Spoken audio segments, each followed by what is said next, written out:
This meeting is being recorded. Το recording. Ωραία. Δημήτρη, έχεις το βήμα. Okay. So I'm gonna switch over to English for the presentation. Ευχαριστώ πάρα πολύ, Κώστα. Because of my life story, I'm going to do the presentation, deliver this presentation in English, as my preparing a presentation in Greek would be very, very time consuming for me, as I've been abroad since I was 17 years old. So apologies for doing this to a mostly Greek audience, I suppose, in English. So yeah, this is basically a project that I'm working on together with Jackie Jialu from Birkbeck University. It's a unfinished piece of research that we hope to publish about discourses about Chinatowns. Okay, so I've taken inspiration from the fact that I've been based in China for quite some time now, and it will be basically a critical discourse analysis of media representations of Chinatown with a focus on gentrification and immigration discourses.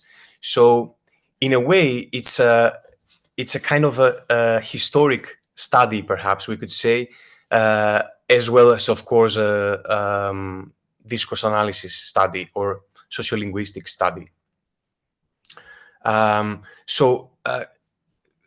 Costa, can you please go to the next slide? Yes, please. Sorry. So just a bit of context about Chinatowns. So there's a vibrant Chinese diaspora, and there have been Chinatowns from at least 200 to 300 years, starting from Southeast China. So on the bottom right-hand side, you can see Bangkok's Chinatowns, which is one of the first, shall we say, Chinatowns or oldest Chinatowns that we know of, established in the 1700s. And then we have the spread of Chinatowns in the 19th and 20th century, especially in Anglophone or English-speaking countries, which is the focus of this research, in places like the United States, San Francisco's Chinatown being one of the first and also biggest, established in 1948, and in numerous other places like Johannesburg, for example, and so on and so forth. So please, Kostas, can you go to the next slide?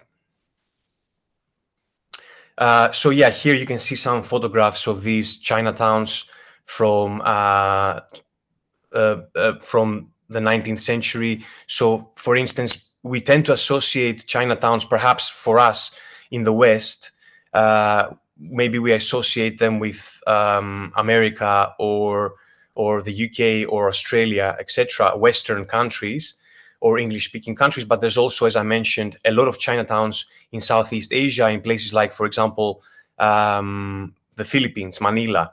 A very old Chinatown was established there in the 1600s. Yeah, please go ahead and change. Yeah. So we have, in the beginning, with this kind of spread of the Chinese diaspora in English-speaking countries, we have a kind of manufacturing of the Orientalist spectacle. So we have, of course, together with the history of colonialism and the dominance of European and the United States later on, European countries, we have a kind of Orientalist spectacle. You can see some quotes here from this epoch, where you have a kind of spectacle of the sort of the Bakhtinian, like a continuation of the Bakhtinian medieval spectacle, right? Where you have, for instance, in the first bullet point, this Xi'an was a ship that was bought in the 19th century by British business people, and together with a mixed crew of British and Chinese crew members, they sailed it to various places, like a kind of a floating circus for Western audience to see what a Chinese ship looked like, a Chinese junk. and to witness like the culture of this mysterious Oriental country, right? And then, of course, in bullet points 2 and 3, you can also see some of these exoticized and Orientalist depictions of Chinese culture with, you know, idol worshipping or drug, opium smoking, etc. So we have the creation of the other, familiar probably to all of the audience here, a typical, shall we say, racist discourses of the 19th century, right? So creating another against whom we define our culture, our superior culture in quotation marks. And here you can see a couple of quotes that are typical and a political cartoon that are typical of this type of discourses, 19th century colonialist, or, you know, of that time, of that epoch, discourses, heathen despotism, and of course the depiction of the others being deviant, right? So you know, Chinatowns being depicted as filthy and nasty, unclean places, or where there's superstitious celebrations, or, you know, and that sort of thing. Deviancy as opposed to us being the morally superior culture, right? Typical racist discourses. Can you please? Yeah. And this continuation, of course, we have various. There's a trajectory, of course. I mean, we have these extreme depictions in the 19th century, very explicit racist depictions, and then you have also a continuation, right, of these discourses into the 20th century. I suppose most of you must know films like Roman Polanski's Chinatown, 1974 film with Jack Nicholson, and again, a detective story, but based in the San Francisco Chinatown, and again, or some other movies of that sort. Perhaps I could make reference here to films from the 70s and 80s, American films, blaxploitation films, right? So the continuation of stereotypes, of Orientalist stereotypes, and the popularization of these stereotypes in a more in the media era of the 20th century.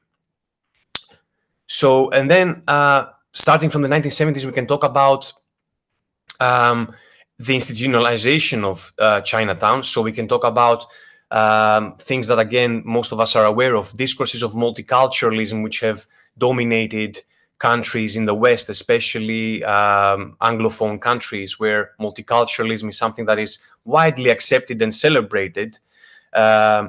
And you can think about events such as the official recognition of London's Chinatown in 1985, which entailed certain renaming of the streets, for example, and the kind of uplifting in a way, or highlighting the character of Chinatown, the Chinese character of Chinatown, and you know, instituting using policies to protect this urban environment. So, or also the plan to preserve the DC Chinatown in 1991, and also there's studies of how also the Chinese community uses self-Orientalism to tap into this kind of new discourses of multiculturalism, which are also, as I mentioned, something, this difference, this as opposed to previous discourse, the racist discourses of the past, as opposed to it being something that should be feared, or as in relation to the exoticizing discourses, something to be gawked at, gazed at, and observed and marveled at, or, you know, as a freak show, right? Now we have the community itself, Chinese communities, self-Orientalism, using that to tap into this commercial environment and profit from Chineseness, or this ethnic space, which is Chinatown, right?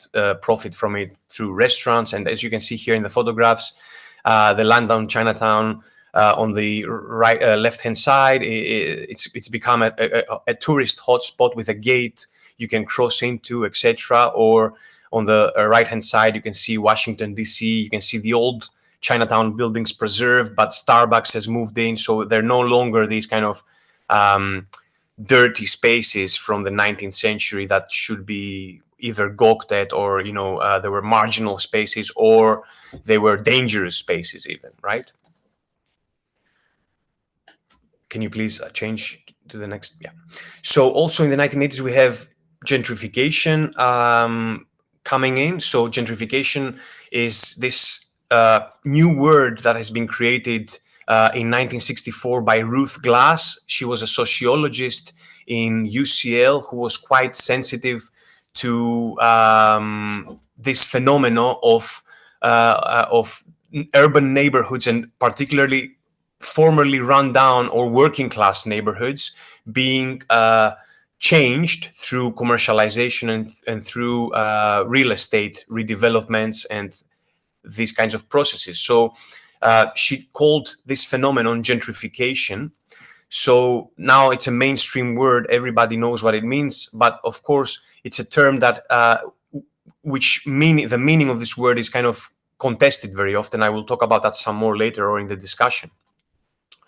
So you have in Chinatowns, survival of Chinatowns now depending on property ownership, because these were ethnic and working class communities, perhaps, that, as I mentioned, they're becoming redeveloped, or they're becoming they are new demographics are moving in, whereas the second generation Chinese are relocating to suburbs, to more comfortable or upscale neighborhoods, whereas new demographics are moving in, such as artists or young professionals, or even new highly skilled migrants. And also we see a consciousness of this gentrification phenomenon from the communities, the Chinese communities themselves, who now become more politicized, perhaps, because this term gentrification creates also a different political context, whereas whereby gentrification is something to be contested, perhaps, or you have the community trying to maintain itself and not disperse into suburbs, or maintain the character of the community and these types of things.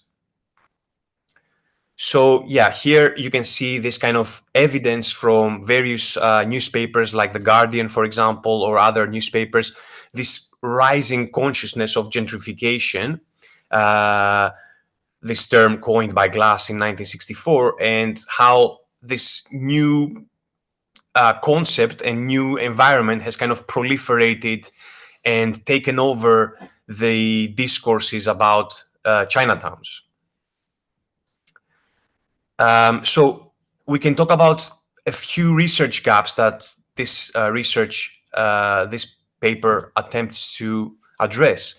So on the one hand, while we have historical research that has looked at newspapers of Chinatowns from the past, I mentioned in the beginning, the racist discourses have been well documented, and different laws and different uses of, or different representations of Chinatowns in the 19th century, historical representations. There's much less research on Chinatowns and the representations of Chinatowns in since the end of the 20th century and this latest stage of the last 30 years or so.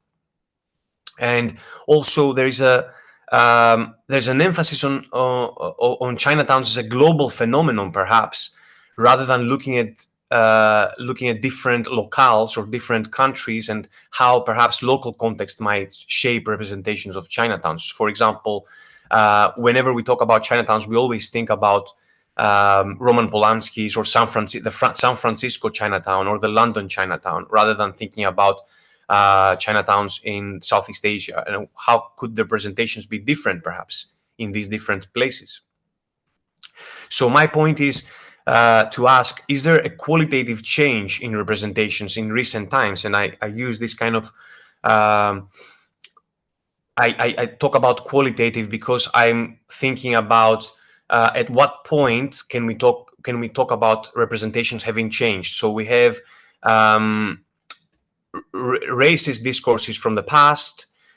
We have more kind of gentrification discourses in the present, and there's continuation between these two, or there's a mixing of these two, and this is quite interesting for looking at the evolution of representations of social groups and identities. For example, here I'm sharing with you the concept of intersectionality, which I think is interesting for looking at Chinatowns, because as we know, intersectionality we can think about identity nowadays through, rather than looking at in and out groups, homogeneous groups, we can think about identities as being formed along multiple axes, right? So if you please go to the next slide, we can think about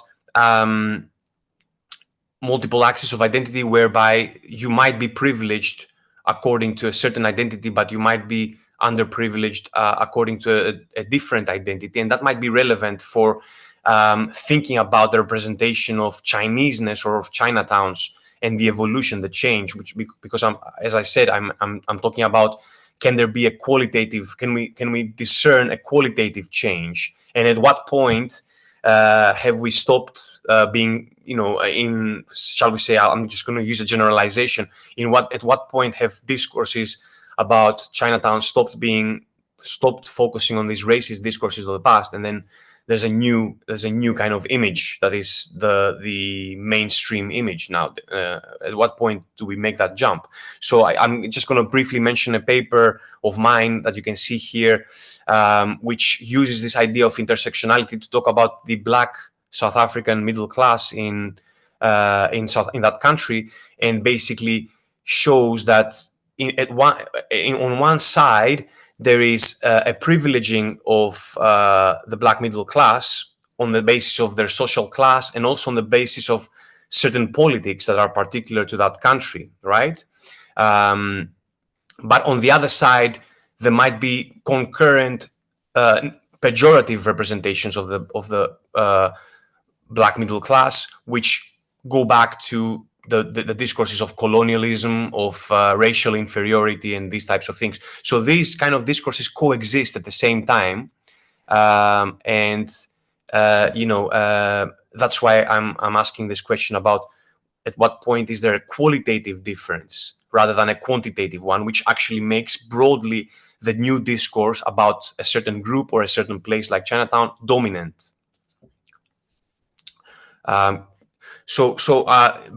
Very briefly, I'm using corpus-assisted discourse analysis, and also I'm looking at conceptual metaphor theory. As you know, this has been a method that's been used for a long time now, initiated by people like Paul Baker, for example, in Lancaster University. And I'm just using corpus linguistics as a methodology to find evidence of discourses, and to find conclusive evidence, and guard against, for example, things like cherry picking, which are often talked about when we are doing qualitative discourse analysis, right? So I'm using basically corpus linguistics to find discourses. I'm using, in particular, collocations as my entry point into analysis. If you could please go to the next slide. So the basic tools I'm using are, as I mentioned, collocation, analysis, and semantic prosody. Collocation being the sequence of words that tend to co-occur more often than would be expected by chance. And the interesting idea here is that with this simple tool, you can look at changes in meaning, and you can, as I mentioned, you can use that as an entry point for discovering discourses. So a lot of people talk about keywords as being the so-called signpost for entering into a discourse analysis, for finding these discourses as signposts of these discourses. But collocations can also, I can claim that they also can be used in the same way. And when we look at the different collocations, and we can perhaps discover these patterns of semantic prosody, so the spreading of different connotational meanings beyond the particular word that we're searching from the company that this particular word keeps with. So the important thing is that these collocations can have a psychological effect. I'm going to talk more about that in a second. But another tool I'm looking at, and it's particularly relevant because when you look for collocations, you come up across a lot of conceptual metaphors. Of course, this idea of from cognitive linguistics, from Lakoff and Johnson, etc., that we talk about a certain thing, usually a more abstract thing, like, for instance, a neighborhood, or a group of people. We talk about it in more concrete terms by using a source domain, such as, for example, war or something of that sort. And of course, these kind of metaphors can have a persuasive effect, or can have an effect, a rhetoric effect on our understanding of different situations, and can influence action, therefore. And also, when I'm talking about conceptual metaphor, that can also be activated. Conceptual metaphors can be activated also through different schemas. And in this case, when we're looking at collocations, or when we're looking at concordances through different grammatical words, or it doesn't have to be necessarily the collocations themselves, the content words that we will be focusing on. If you could please move on to the next one. So we built a corpus using the particular terms that you can see on your screen, the different spelling variations of Chinatown. And we used Nexis Academic. For those of you maybe that are not familiar with it, it's just a database that has a lot of English language newspapers that can be accessed through your universities, and can be used to download and compile extremely large data sets.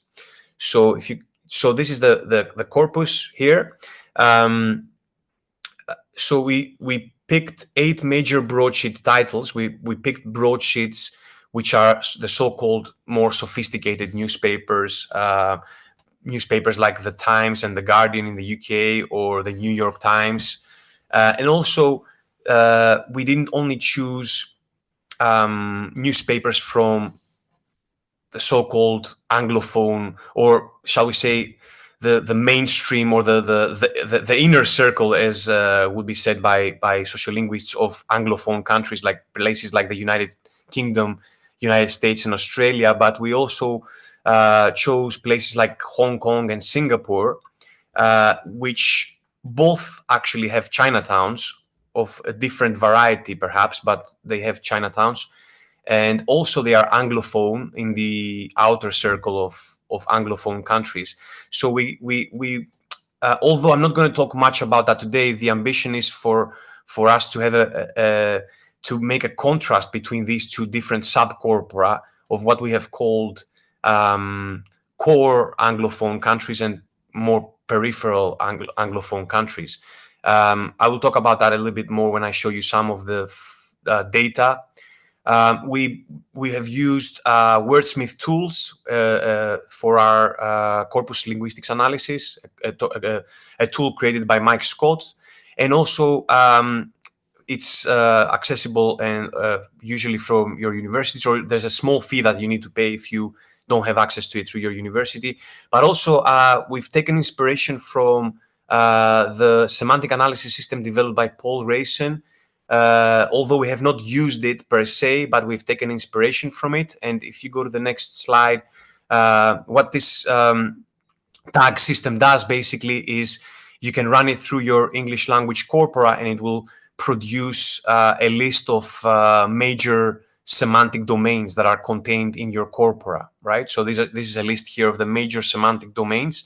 So I say we've taken inspiration from it because in our case, we have used it. We have used it as a. To my knowledge, there is still no other comparable tag set, such as this particular semantic tag set. So I would be interested to know if anybody anybody knows anything about something a little bit more recent. But the reason why we have not used it is because there's quite a large margin of error. Perhaps it's not always it's not as detailed as we would have liked. So if you can go to the next slide, what we did basically is we manually selected semantic fields or domains. I'll talk about that more in a second. So our methodology, as I mentioned, was to divide the corpus into a core and periphery subcorpus and also we searched for collocates of Chinatown, right? The different variations of Chinatown. First, we searched for collocates by country, and we selected the 50 top collocates, and then we did searches across this notional boundary that we created of core and periphery, and then we selected the 100 top collocates from that list, and we did not include collocates that were repeated twice. So in order to get so-called psychologically real collocates, or words that, as I mentioned before, have this kind of influence on us through semantic prosody, there's a cumulative effect. It's perhaps not the same collocate exactly, but it belongs to the same semantic field, and that through a process of use and through time has a psychologically real effect on the way we understand language, right? So in order to do that, we selected the dice coefficient and the mutual information statistical scores, which are recommended for this type of projects. So in order to do our semantic categorization, we had to do some disambiguation exercises through a manual examination of concordances. So things like, for instance, arch or reputed or dim sum multi-word expressions in Chinese, for example. We had to examine the collocations. And if you go to the next slide, I can show you an example of that. So, for instance, reputed, we found that it was always used in this kind of context. You can see here a number of concordances where actually reputed is always talked about in relation to crime, right? A reputed gang member, or a reputed godfather of a Chinatown crime syndicate, etc. So therefore, reputed has a particular meaning related to the discourse of crime rather than to professionalism or authenticity, etc. So here you can see a grouping of these different semantic domains that we created, and you can briefly see on the right-hand side there is domains such as entertainment, sightseeing, gentrification, community, etc. We can say that the ones on the right-hand side are broadly related to each other, and then on the ones on the left-hand side are also a little bit related to each other, such as crime and poverty, for instance, and things like that. So in the white, you can see the different country codes and the collocates of each country, and then in the black squares you can see the core and periphery collocates. So this was the entry point, as I mentioned before, and as I've said, this is very much a research project. It's unpublished, so it's a research project in progress right now. So initially, we could look at a few key collocate frequencies. So the ones that really stood out, for example, and we would be interested in are, as I mentioned in the beginning, gentrification and crime, for example, because they represent broadly these two different groups that we saw on the right and the left-hand side. So a super category of sorts, a super category of sorts semantically. So here is a couple of different collocates that we looked at. To be honest, there's nothing extremely remarkable in my mind about this, although more work needs to be done.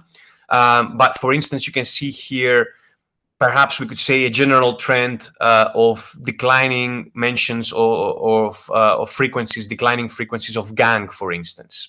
Although I'm not a statistics person, so I think a lot more work needs to be done on that. Broadly speaking, nothing unremarkable. If you go to the next slide, this is actually this is gang, and if you go to the next slide, you can see brothel, for example. I mean, there's a couple of interesting spikes in different points. You can see here in around the 1994, 95, there's a spike that we could say there's a moral panic about brothels, perhaps. I'm just making a wild speculation. But anyway, nothing unremarkable without further examination. So if you go to the next slide, please, we can look at some actual text examples. If you go to the next, Kostas, can you please go to the next slide? Right. So I'm going to talk briefly about two different examples of these collocates and how they are used and how they are important for these two discourses of gentrification and immigration, or the ethnicity and the gentrification discourses. So broadly speaking, when we look at dens, obviously it's kind of like a metaphor referring to animals. One of these typical metaphors that we would expect to find in the 19th century discourses, right? So dehumanizing, explicitly racist discourses. So when we look at the actual concordances, broadly speaking, we can see here in the summary, there is the use of dens. It's related to the semantic category of crime. Obviously, it's always talking about opium dens, gambling dens, drug dens, and that kind of thing. But when we actually look at the concordances, there's a lot of literary works, a lot of talk about shows and things like Roman Polanski's film and things like that. And when the actual reporting of crime, you can see here the recent reporting of crime. So that's actually the minority, right? So mostly dens does not refer to current crime, but it's either literary works that talk about this kind of mythologized Chinatown from the past, and also historical references from that Chinatowns used to be a crime-ridden place. So the majority actually are not really reporting currently that these places are, crime-infested. And also one more interesting detail, if you notice in the previous slide, you don't have to go back to it now, Kostas, but I mean, if you go to if you look at the kind of concordances, you can notice a couple of interesting new uses of dens. So you can see, for example, in concordance number 1, you can see cocktail dens, or you can see also drinking dens, and you can see at the bottom there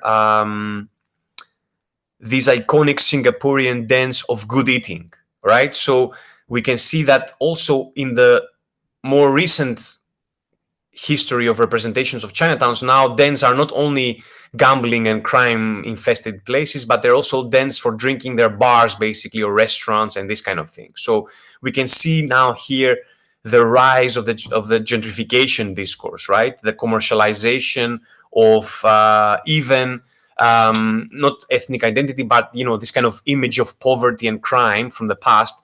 It's kind of incorporated into the gentrification discourses. Okay, so here we can see some more examples of that actually, where you see a former Chinatown. There's this contrasting between the past, explicitly. So there's contrasting between the past when these were reputedly or supposedly were crime-ridden neighborhoods, and the present when they're now safe places to entertainment districts, basically. So another, and this will be probably the last detail I will talk about. Another collocate is enclave. So enclave, again, this is an interesting activation of a metaphor, right? So we can enclave, we think about, okay, you can see here a few concordances, ethnic enclaves or Chinese enclaves. So it's this idea of a territory, right? A territory that has that is separate from the rest of the country, right?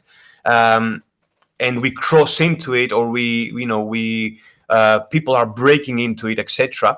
So here we don't really notice any big differences between talking about ethnicity. I mean, if you go through the whole, this is 1988, and then you can look at 2008 and 2018.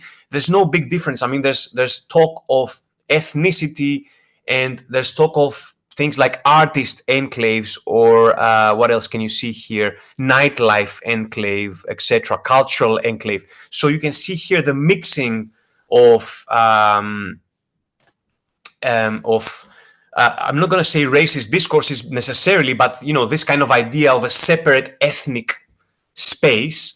And now we have the mixing of this new idea from gentrification of different entertainment districts or consumption areas in the city, or artist areas and things like that.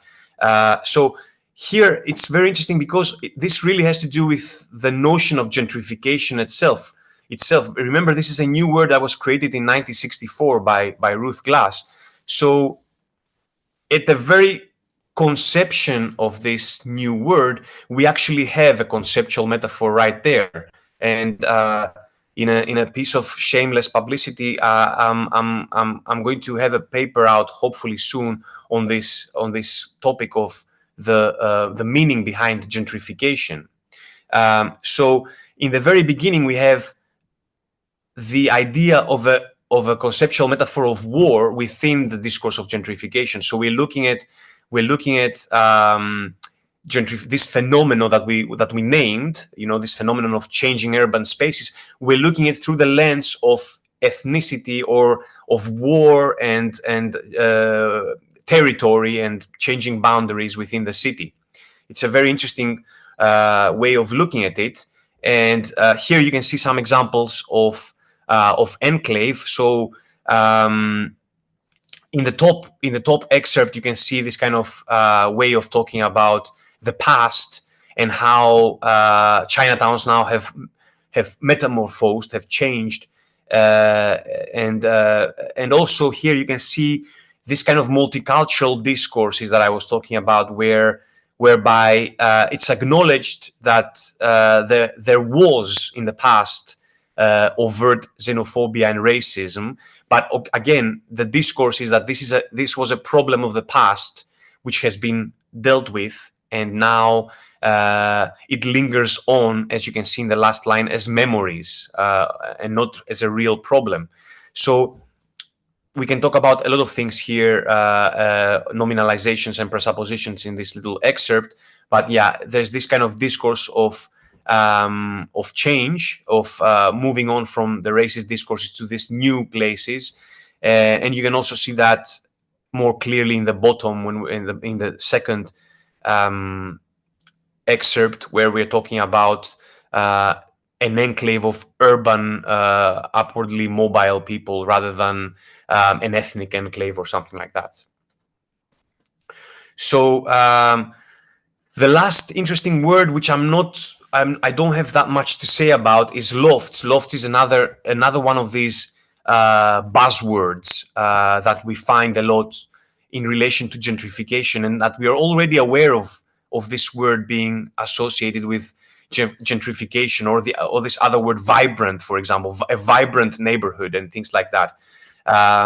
So already you can see we don't see any changes in that respect in our corpus, because even in 1988 we're talking about empty warehouses and lofts being snapped up by artists. So from the very beginning, lofts are part of this discourse of gentrification rather than run down and whatever other kind of image.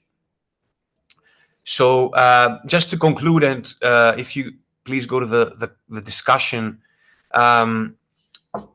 as I mentioned, this is in progress, so these are only some initial ideas that we can talk about. So the collocates and the conceptual metaphors that I've talked about suggest some key discourses. So, of course, gentrification. One interesting thing that I can mention here that you can see from these collocates is that although more needs to be done on that, there's not. We don't see also from the table I showed you before on the different.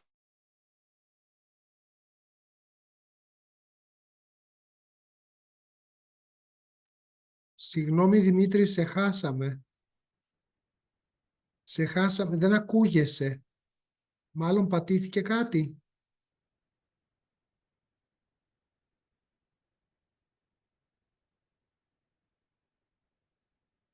Μπορεί να μου πει κάποιος που έχει δικαίωμα να μιλήσει αν έχει και εκείνος ή εκείνη πρόβλημα. Ναι, δεν ακούγεται. Εσάς Δεν σας ακούγεται. ακούμε βέβαια κανονικά. Ναι.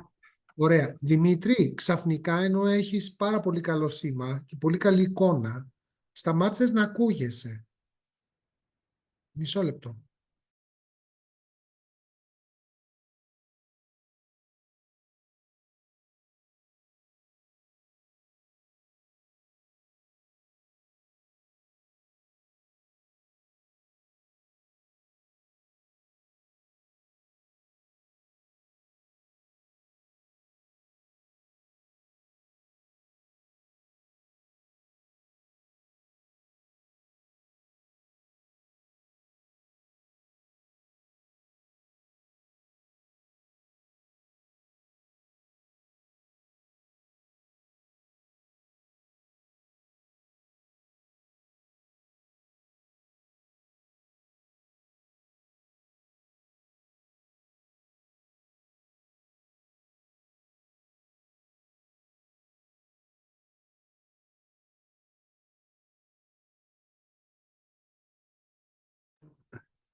Ωραία. Παρακαλώ για την υπομονή σας για λίγο.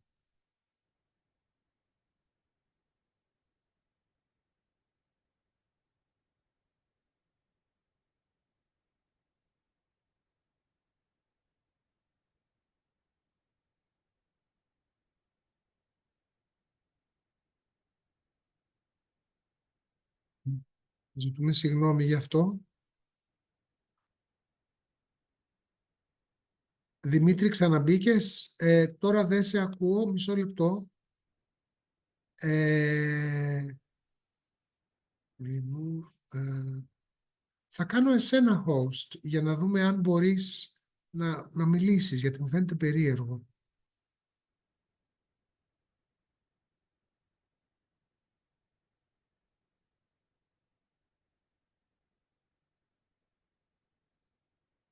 Δημήτρη.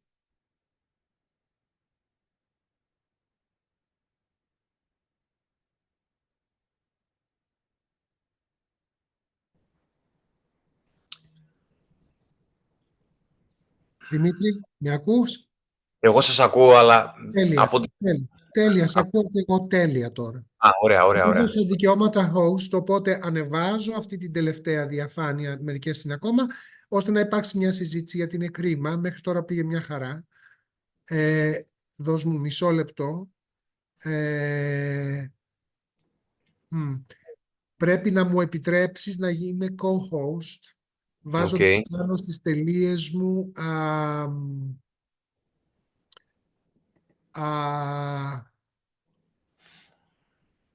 εκτός και αν θέλεις να διαμοιραστώ εγώ στο chat να διαμοιράσω εγώ στο chat Ναι. Σου να είναι ευκολότερο για να το κάνουμε απλά. Κάνω ακριβώς αυτό. Ωραία. Ωραία, μπορείς να συνεχίσεις λοιπόν, κοιτάζοντας τη δική σου διαφάνεια, θα ανοίξουν και οι άλλοι τη διαφάνειά σου. So I mostly finished.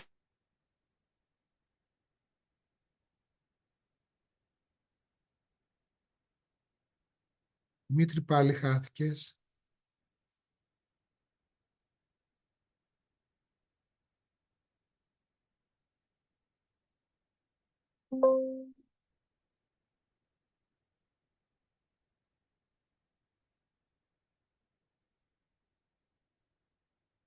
Δημήτρη, δυστυχώς πάλι χάθηκες.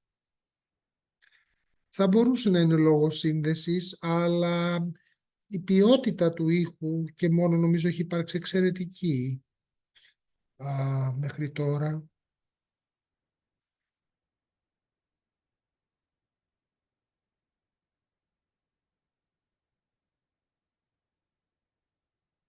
Νομίζω ότι ο Δημήτρης θα ξαναμπεί. Να φύγω και να ξαναέρθω να κάνω αυτό το... Τώρα ακούγεσαι μια χαρά. Τώρα ακούγομαι. Είναι μάλλον το VPN. Δυστυχώς είναι αυτό το πρόβλημα με το VPN που... Ωραία. Νομίζω ότι μπορείς να κλείσεις την παρουσίασή σου με κάποιον τρόπο. Δυστυχώς δεν μου επιτρέπει να την βάλω. Unknown error. Την παρουσίασή σου δεν μου επιτρέπει να την βάλω, ούτε με αφήνει να την ανοίξω, αλλά νομίζω ότι ήσουν στη συζήτηση. Ναι. Θα πεις με λίγα λόγια τι γίνεται και αν θες μπορείς να ανοίξεις και την κάμερά σου, γιατί δεν ήταν ζήτημα κάμερας. Δεν νομίζω ότι είχε χαμηλή ποιότητα σήματος. Οκ. Δεν είναι ανοιχτή η κάμερα τώρα? Όχι, δεν είναι. Εμένα μου γράφει ότι είναι εδώ πέρα. Τώρα μου γράφει ότι δεν είναι, ας πούμε. Οκ, δεν ξέρω. Εγώ πάντως δεν έχω δικαιώματα host. Τώρα είσαι εσύ host. Οπότε, εντάξει, δεν πειράζει. Το ζήτημα είναι να σε ακούμε για να μπορούμε να σου απευθύνει το κοινό και κάποια ερώτηση. Οπότε, θα ήθελες, σε παρακαλώ, να ολοκληρώσεις αυτό που έλεγες, ζητώντας συγγνώμη γι' αυτό και από σένα και από το κοινό.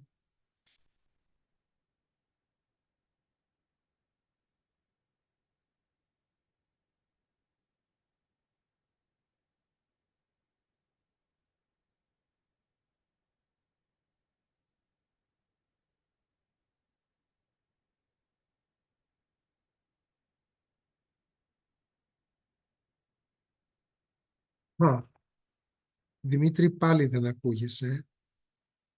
Ξαφνικά.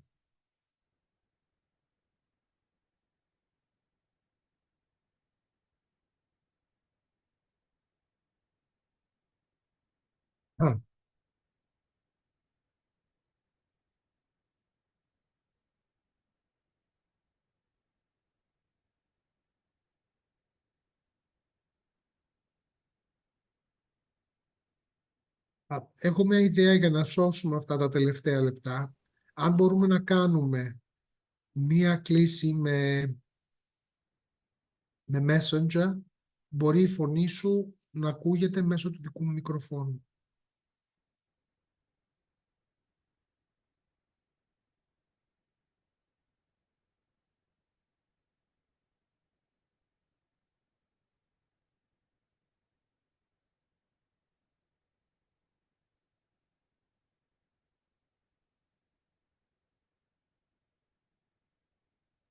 Ναι, και εμένα φαίνεται μαύρη εικόνα του Δημήτρη. Δημήτρη, συνεχίζουμε να μην σε βλέπουμε και να σε ακούμε. Ίσως αν έχεις την καλοσύνη να κάνεις sign out και να ξαναμπείς, αν με ακούς.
Προφανώς υπάρχει κάποιο ζήτημα με το VPN. Λυπάμαι πολύ.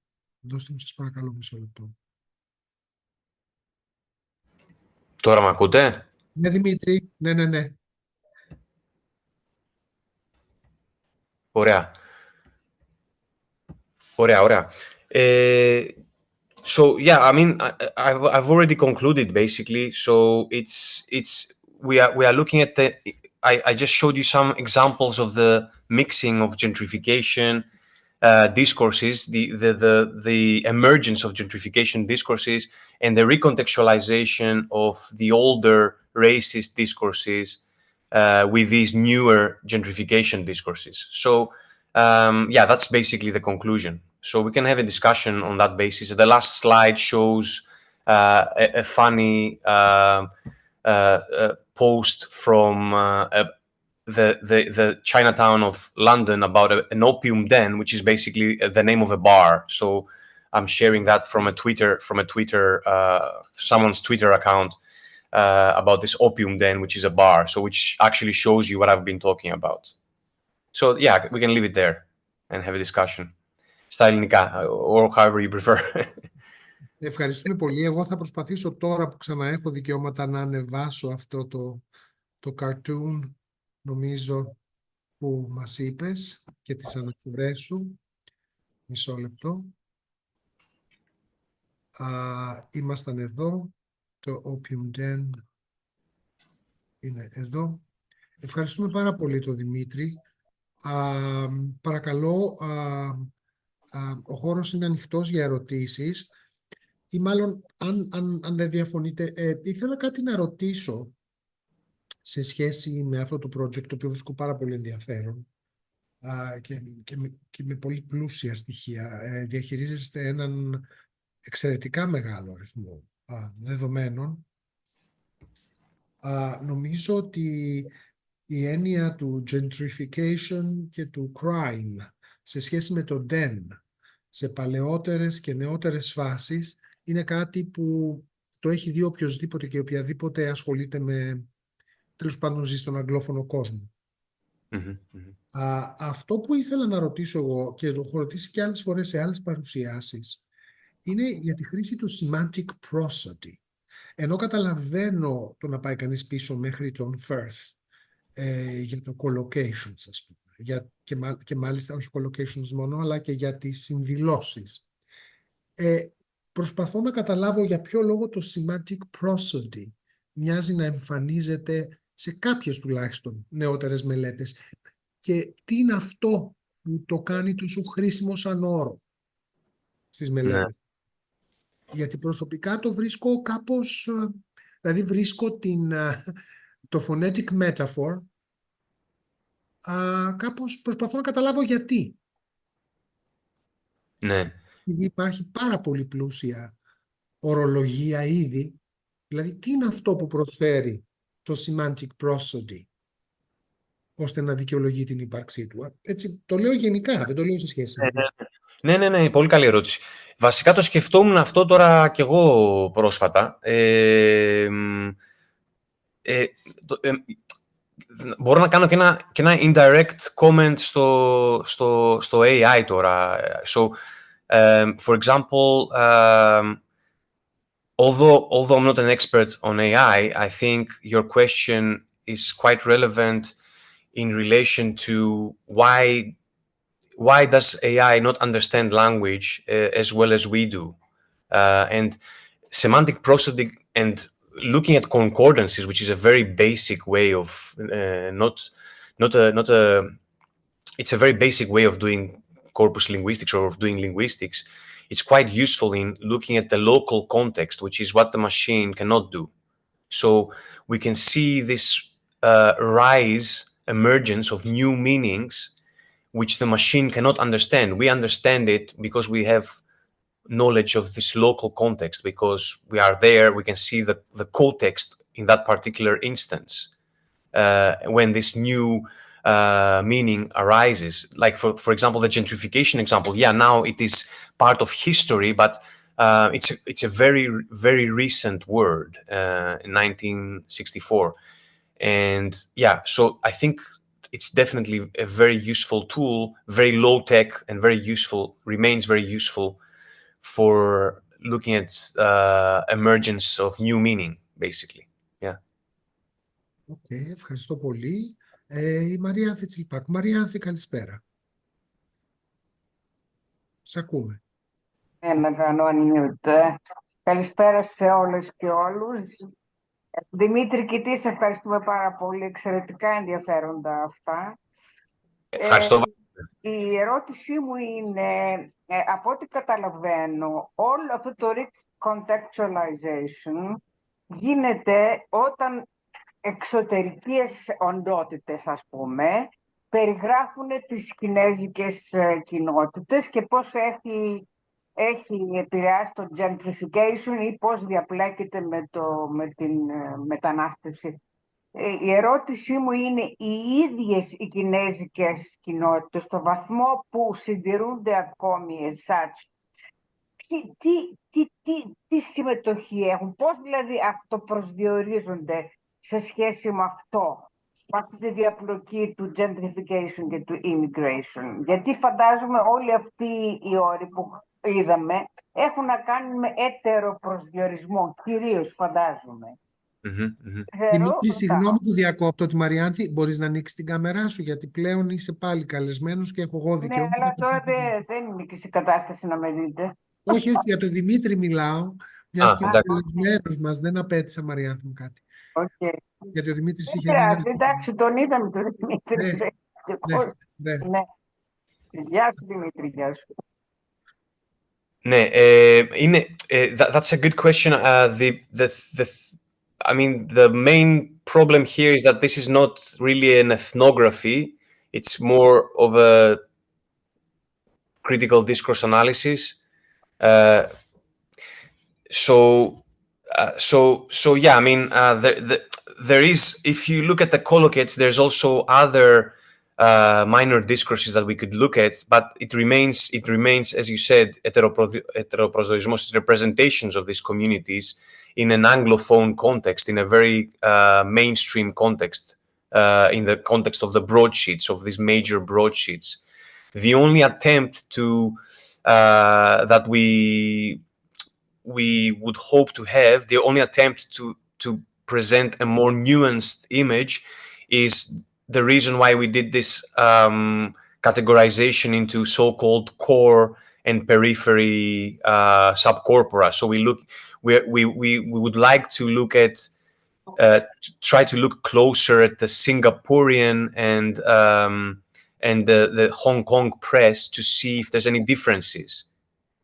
And the indications are that, of course, the difference is that there's no discussion of these crime-ridden. Actually, there is discussion also. There's similarities. There's broadly similarities, but perhaps the context is a little bit different to the extent that they're not racially white or European descendant countries. So the context of talking about the history of the past might be a little bit different, but there still are representations of crime in those newspapers. Το μετήνης είναι ότι πραγματικά επειδή έχω τύχει να πάω σε 3 Chinatowns, δηλαδή στο Σαν Φρανσίσκο, στη Νέα Υόρκη και στη Σιγκαπούρη, και διαπίστωσα διαφορές, δηλαδή δεν μου φάνηκαν ότι είναι το ίδιο πράγμα. Και προφανώς είναι και το θέμα της χώρας που τους περιβάλλει. Και μου φάνηκε ότι τουλάχιστον στη Σιγκαπούρη που είχα πάει και σχετικά πιο πρόσφατα, μου φάνηκε έτσι πιο συμπαγής η κοινότητα. Αυτή ήταν η αντίληψή μου. Και σκέφτομαι πόσο η ίδια η κοινότητα ενδιαφέρεται να διατηρήσει τον προηγούμενο χαρακτήρα της και δεν υπόσχεται σε αυτή τη σιρήνα του gentrification, δηλαδή το να γίνουμε τουριστική ατραξιόν και να αρπάξουμε ό,τι μπορούμε να αρπάξουμε. Δεν το ξέρω, απλά ρωτάω εάν έχουν διαπιστωθεί τέτοιου διαφορές ανάμεσα στις κοινότητες αυτές, στη βάση αυτών των ευρημάτων σας. Μέχρι στιγμής είναι περιορισμένα αυτά που μπορώ να πω γι' αυτό, γιατί υπάρχει στη βιβλιογραφία γενικότερα, όταν σε άλλου τύπου έρευνας κυρίως, όχι necessarily corpus-assisted discourse studies, σε άλλου τύπου έρευνα, πιο εθνογραφική, που έχει άλλου τύπου δεδομένα, λίγο διαφορετικά από αυτά που έχω εγώ τώρα, που έχουμε τώρα με αυτή την εργασία, διαφέρονται τέτοια πράγματα, για τα οποία μπορούμε να βρούμε και κάποιο evidence ίσως, άμα μπορέσουμε να κάνουμε μια πιο προσεγμένη site-specific έρευνα. Δηλαδή υπάρχουν, ας πούμε, discourses και ο μόνο όρος gentrification που υπάρχει, ας πούμε, όταν χρησιμοποιείται, μάλλον πολλά από τα παραδείγματα που σας έδειξα μιλάνε για gentrification.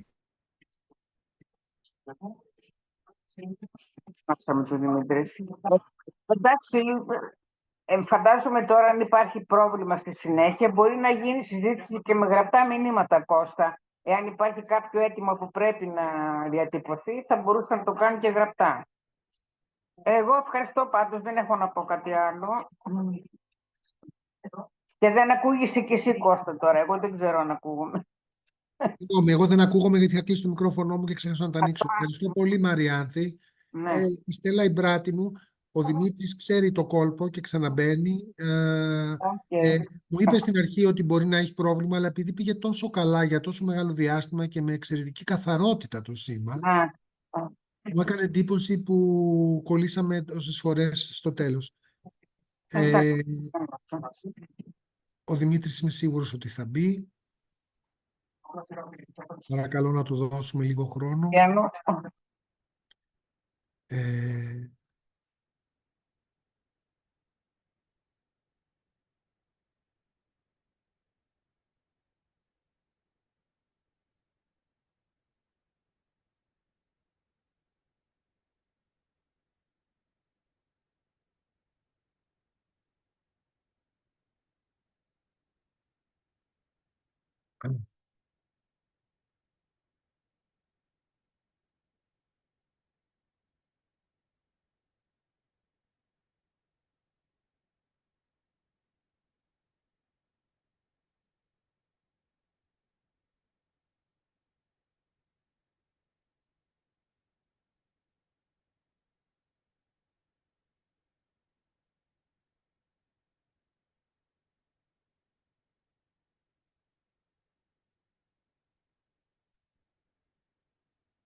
Καλώς όρισες και πάλι, Δημήτρη.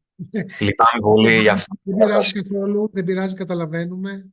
Ευχαριστούμε για τις προσπάθειές σου. Στέλλα, μπράτη μου, καλησπέρα. Γεια σας. Γεια σας. Ευχαριστούμε πολύ για την παρουσίαση. Είχε εξαιρετικό ενδιαφέρον. Θα ήθελα να ρωτήσω, βασικά στην διαφάνεια με τη συζήτηση, που δεν προλάβαμε έτσι να τη δούμε αναλυτικά, υπήρχε ένα τελευταίο σημείο που μου φάνηκε εξαιρετικά ενδιαφέρον, το οποίο τώρα δεν ξέρω αν το κατάλαβα καλά. Από ό,τι κατάλαβα... Μοιράζω τη σελίδα εγώ, Στέλλα. Ωραία. Ωραία. Ναι, το τελευταίο resisting gentrification through self-orientalism, και εάν δεν καταχρώ με τον χρόνο και τη διάθεσή σας, αν γίνεται να συζητήσουμε, δηλαδή εσείς να μας πείτε πόσο έχετε καταλήξει αυτό και πώς το βλέπετε να κατασκευάζετε γλωσσικά, θα ήταν πολύ ενδιαφέρον. Ναι, τα collocations που έχει στο μεγάλο το σχέδιο στην αρχή, συγκεκριμένα αυτά που μιλάνε για φαγητό και για ηθογραφικά στοιχεία, δηλαδή που είναι στην πλευρά μαζί με το gentrification discourses, δηλαδή είναι στη δεξιά πλευρά του εκεί πέρα ίσως θα έπρεπε να εστιάσουμε παραπάνω για να ψάξουμε να βρούμε αυτό το more evidence για αυτό το που ρωτάτε. Γιατί βέβαια πάλι αυτά είναι από τα μέσα μαζικής ενημέρωσης, από τις εφημερίδες της broadsheets, από τις καλής ποιότητας τέλος πάντων εφημερίδες αυτών των χωρών. Δηλαδή δεν ξέρουμε κατά πόσο αυτά τα πράγματα μπορούμε να πούμε ότι είναι της ίδιας της κοινότητας και αν δεν εντάσσονται πάλι σε αυτό το gentrification το οποίο έχει και πολλαπλά πρόσημα. Δηλαδή μπορούμε να πούμε ας πούμε ότι είναι ένα discourse το οποίο έχει πάρα πολύ ταξικά χαρακτηριστικά. Δηλαδή, είναι, ας πούμε, συνειδητοποιούν οι άνθρωποι, ας πούμε, ότι αυτό το πράγμα κάνει κακό, ξέρω εγώ, στην κοινότητα αυτή, τη Chinatown ή στην εργατική τάξη κτλ. Απ' την άλλη όμως είναι και ένα διαφορετικού τύπου discourse, το οποίο έχει ξεκάθαρα να κάνει με το commercialization και με τον τουρισμό και νεοφιλελεύθερα, τέλος πάντων, οικονομία κτλ. Το οποίο δεν αναγνωρίζει καθόλου αυτά τα πράγματα που προανέφερα. Οπότε είναι σύνθετο και από ό,τι είδαμε, ας πούμε, στα λίγα δεδομένα που σας έδειξα, δεν γίνεται συζήτηση, ας πούμε, παρόλο που χρησιμοποιείται η ορολογία και μιλάνε για enclaves of luxury και δηλαδή μιλάνε για πλούσια μέρη κτλ. Δεν υπάρχει συζήτηση ποιος ευθύνεται γι' αυτό κτλ. Υπάρχουν τα κλασικά χαρακτηριστικά που βρίσκουμε στη κριτική ανάλυση λόγου, nominalizations, και δεν βρίσκουμε, ας πούμε, δεν γίνεται μια συζήτηση, ας πούμε, για τα αίτια και πώς θα έπρεπε να αλλάξει αυτό απαραίτητα. Γίνεται κιόλας αυτό, αλλά όχι πάντα. Οπότε είναι διαφορετικού τύπου gentrification discourses, ας πούμε. Οπότε θα μπορούσε να είναι και μία μορφή οικειοποίησης, ας πούμε. Δηλαδή να ταιριάζει με το από πάνω, αντί για αντίσταση, αν παράγεται με αυτόν τον τρόπο. Δηλαδή να κρατάει ένα κέλυφος, από ό,τι καταλαβαίνω αυτό το self-orientalism, να κρατάει ένα κέλυφος της προηγούμενης παρουσίας, να το οικειοποιείται και να γίνεται μέρος του εξευγενισμού, αν καταλαβαίνω καλά. Θα μπορούσε να... Ωραία. Ναι. Και υποθέτω ότι, έχω δει εθνογραφικές μελέτες που έχουν γίνει που το δείχνουν αυτό κιόλας, που δεν είναι του ίδιου τύπου μεθοδολογία όπως η δικιά μου, με interviews και με άλλες εθνογραφικές μέθοδους, ας πούμε, που βλέπουν οι ίδιοι οι κάτοικοι πώς, ας πούμε, κάποιοι επωφελούνται και κάποιοι δεν επωφελούνται και πρέπει να μετακομίσουν, ας πούμε, σε άλλες περιοχές. Ευχαριστώ πάρα πολύ. Ευχαριστώ. Παρακαλώ. Πολύ ωραία. Νομίζω έχουμε χρόνο για ακόμα μία ερώτηση. Αν έχει την καλοσύνη ο Δημήτρης. Αν υπάρχει κάτι. Ευχαριστώ. Ήταν μια πάρα πολύ πλούσια παρουσίαση, Δημήτρης. Ευχαριστούμε πολύ. Ανοίγει διάφορα θέματα. Μπορεί κανείς, ακόμα και αν δεν γνωρίζει τόσα πράγματα για τις Chinatowns, που συμφωνώ με τη Μαριάντη, είναι εξαιρετικά διαφορετικές. Και μάλιστα, αν κανείς πηγαίνει στο Λονδίνο από τη δεκαετία του 80 και ξέρω εγώ έχει ταξιδέψει εκεί την τελευταία δεκαετία, θα έχει δει τις τελευταίες 2 δεκαετίες, θα έχει δει μεγάλη διαφορά στο πώς έχει γίνει ξαφνικά αντικείμενο συζήτησης, είχε αποκτήσει πύλη και όλα τα λοιπά. Αυτά τα πράγματα δεν υπήρχαν. Πάντα υπήρχε ένα Chinese enclave στο Λονδίνο, σωστά, Μαριάνθη? Νομίζω ότι είναι εντελώς διαφορετικό. Και βέβαια με την Chinatown του Σαν Φρανσίσκο, που μοιάζει σαν κανονική πόλη, πολύ περισσότερο και από την Chinatown της Νέας Υόρκης. Η δε ιστορία που αναφέρεται εδώ για τα Chinatowns της Ανατολικής Ασίας είναι κάτι που αρχίζει και εμφανίζεται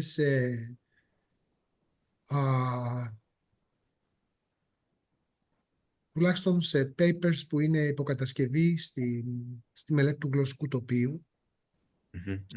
Και όχι μόνο Chinatowns, αλλά και Koreatowns, που είναι το άλλο μεγάλο ζήτημα, ειδικά σε μεγαλοπόλεις όπως η Μανίλα.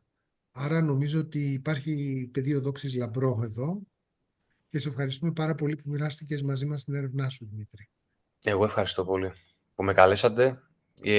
Χάρηκα πάρα πολύ και που σας γνώρισα και που κάναμε τη συζήτηση. Και εμείς. Να ανανεώσουμε το ραντεβού μας για την άλλη Πέμπτη, λοιπόν, με καλεσμένο το Gilles Baron από το Πανεπιστήμιο του Witwatersrand στη Νότια Αφρική, Τρίτη 5 Μαρτίου, τη γνωστή ώρα, Culinary Types, Culture in the Typographic Landscape of the Eastern Food Bazaar in Cape Town. Καλό σας βράδυ. Δημήτρη, καλό ύπνο όση ώρα σου μένει στη μακρινή Κίνα. Πολλά ευχαριστούμε σε όλους σας. Γεια σας. Ευχαριστώ πολύ. Γεια σας. Που έχει να κάνει με China. Τώρα είναι να βγει κανείς σε βραδινά dance of whatever kind.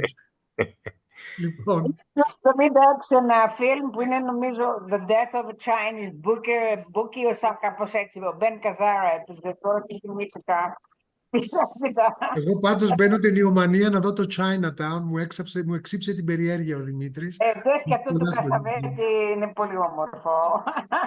Ναι, καλό σας βράδυ. Καλό σας βράδυ. Καλό βράδυ σε όλες. Ευχαριστούμε. Ευχαριστούμε. Καλό βράδυ. Ευχαριστώ πολύ. Γεια χαρά. Ναι.